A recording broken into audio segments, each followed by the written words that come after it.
মা, আজকে বৃষ্টির ওয়েদারে একটু মোমো বানাও তো। হ্যাঁ, তুই তো মোমো খেতে খুব ভালোবাসিস। চল তাহলে আজকে একটু মোমো বানাই। তাহলে প্রথমে আমি চিকেনটা সেদ্ধ করে নিয়েছি। তারপরে চিকেনের মধ্যে দিয়ে দেওয়া হলো রসুন বাটা, পেঁয়াজ কুচি এবং ধনে পাতা কুচি। সব কিছু দিয়ে ভালোভাবে মাখিয়ে নিতে হবে। আর সোয়া সসটাও দিতে ভুলো না কিন্তু। মা বলো বাকিটা।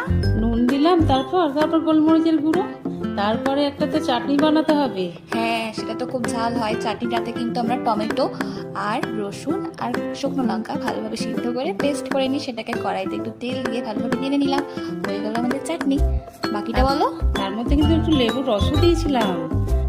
আর তারপরে ওটা তেলটাকে গরম করে আর ওর মধ্যে পুরের মধ্যে দিয়ে দিতে হলো।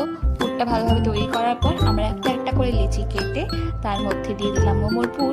আর তোমরা যে যেরকম পারবে সেরকম সুন্দর করে একটা মোমো শেপ দিয়ে নেবে। যে যেরকম পারো সেরকম শেপ দিলেই হবে। আমরা খুব সুন্দর একটা সাধারণ নর্মালি একটা শেপ দিয়ে দিয়েছি মোমোর।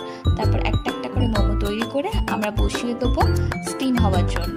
তারপর কতক্ষণ রাখতে হবে সেটা মা বলে দাও। হ্যাঁ, ওটা সেদ্ধ করতে 10 মিনিট লাগবে।